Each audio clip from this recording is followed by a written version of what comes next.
The phone slipped from Edmund's hand and hit the marble floor. Notifications were exploding. His name was everywhere. Not because of a business deal. Not because of a billion-dollar success. But because the woman he had hidden behind luxury gates had finally spoken. She hadn't called a reporter. She hadn't waited for permission.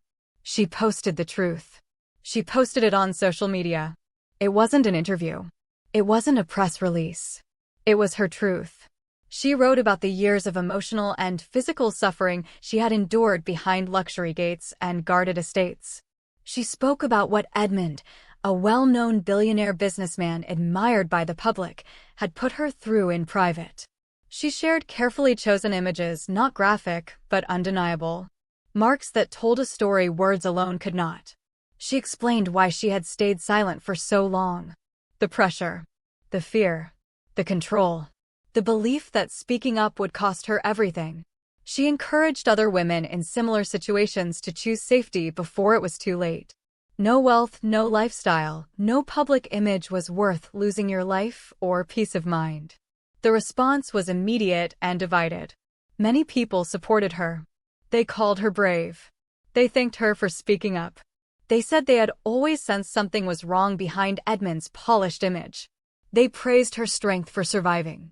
But others attacked her. They said she should have left quietly. They questioned her intentions.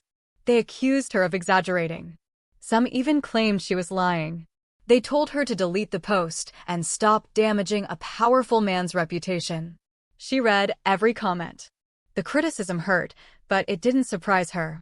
She knew this was often what happened when someone spoke out against a wealthy and influential figure. What mattered was this. The truth was finally out. Then she took another step. She contacted a lawyer and filed for divorce. She also filed a civil case, seeking financial support for the years she had lost for the care of her children. She had no assets of her own.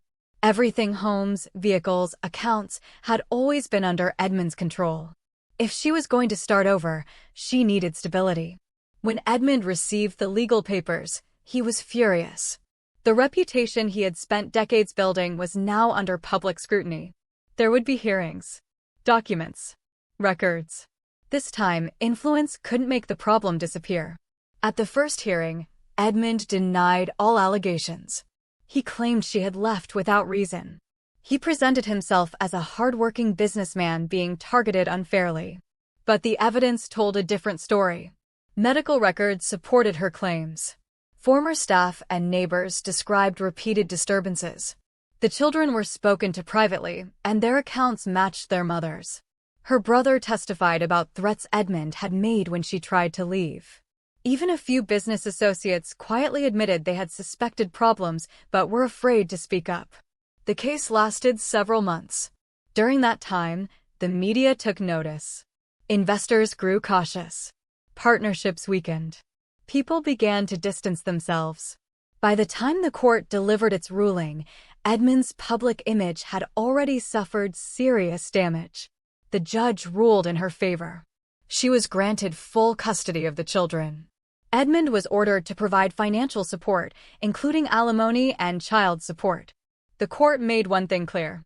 No amount of money or status excused harmful behavior. Edmund left the courtroom a changed man. His business empire didn't collapse overnight, but it was never the same. Trust was gone. Respect was damaged. She used the settlement to rent a modest apartment in Lagos. Not luxury.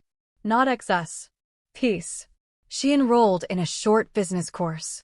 She began working with an organization that supports women rebuilding their lives. She shared her story, not for attention, but to give others courage. Her children adjusted to their new school.